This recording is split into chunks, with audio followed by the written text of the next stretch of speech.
America की universities पर एक बहुत बड़ा सवाल खड़ा हो गया है। क्या इंडियन और दूसरे इंटरनेशनल स्टूडेंट्स के बिना यूएस कॉलेजेस बंद हो जाएंगे? क्या है पूरा मैटर, चलिए आपको सब कुछ डिटेल में बताते हैं। हेलो एंड वेलकम, मैं हूं आपके साथ प्रेरणा कौशिक और आप देख रहे हैं एनबीटी इंटरनेशनल। तो ऐसे में एक्सपर्ट्स का कहना है कि अमेरिकन कॉलेजेस हमेशा से डोमेस्टिक और इंटरनेशनल स्टूडेंट्स के मिक्स पर थ्राइव करते आए हैं। इंटरनेशनल स्टूडेंट्स ना सिर्फ कल्चरल डाइवर्सिटी लाते हैं बल्कि फाइनेंशियल स्टेबिलिटी भी देते हैं, और अब इसी बैलेंस पर काफी ज्यादा खतरा मंडरा रहा है। रिपोर्ट्स के मुताबिक फाइनेंशियल ईयर 2025 में यूएस यूनिवर्सिटीज को 1.5 लाख तक इंटरनेशनल स्टूडेंट्स खोने पड़ सकते हैं। इसका मतलब करीबन $7 बिलियन का भारी नुकसान, और पूरे देश में 60,000 जॉब्स पर असर पड़ेगा। अब सवाल यहां पर यह उठता है कि ऐसा क्यों हो रहा है।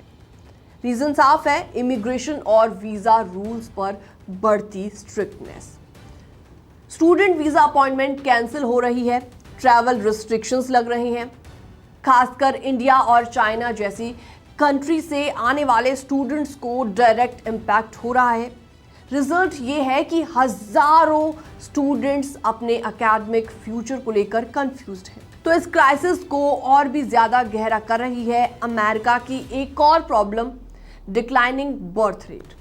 वहां यंग अडल्ट्स की पॉपुलेशन कम हो रही है, यानी डोमेस्टिक स्टूडेंट्स की संख्या भी कम हो रही है। इसका मतलब ये कि यूनिवर्सिटीज को सरवाइव करने के लिए इंटरनेशनल स्टूडेंट्स पर और भी ज्यादा डिपेंड रहना पड़ेगा। अब फर्क इंस्टीट्यूशन के लेवल पर दिखेगा। येल, कोलंबिया या हार्वर्ड जैसे एलीट यूनिवर्सिटीज के पास इतना पैसा और रिसोर्सेज है कि वो झेल सकते हैं, लेकिन स्मॉलर रीजनल और रूरल कॉलेजेस जिनके पास पहले से बजट डेफिसिट है, उनके लिए सर्वाइवल का सवाल बन सकता है। अगर इंटरनेशनल एनरोलमेंट शार्पली गिरता रहा तो कई कॉलेजेस को अपने दरवाजे बंद करने पड़ सकते हैं। इंटरनेशनल स्टूडेंट्स की सबसे बड़ी खासियत ये है कि वो डोमेस्टिक स्टूडेंट से ज्यादा ट्यूशन फीस पे करते हैं। यही एक्स्ट्रा पैसा लोकल इकोनॉमिक्स और अमेरिकन यूनिवर्सिटीज की एजुकेशन को इनडायरेक्टली सपोर्ट भी करता है। अगर अचानक उनकी संख्या गिर गई तो सिर्फ कॉलेजेस ही नहीं बल्कि पूरे कम्युनिटी की फाइनेंशियल स्टेबिलिटी हिल सकती है। तो बड़ा सवाल यही है कि क्या सिर्फ इंडियन स्टूडेंट्स ही यूएस कॉलेजेस को बचा सकते हैं? इसका जवाब है शायद नहीं। लेकिन इतना तो तय है कि इंटरनेशनल स्टूडेंट्स के बिना यूएस एजुकेशन सिस्टम की नींव हिल जाएगी।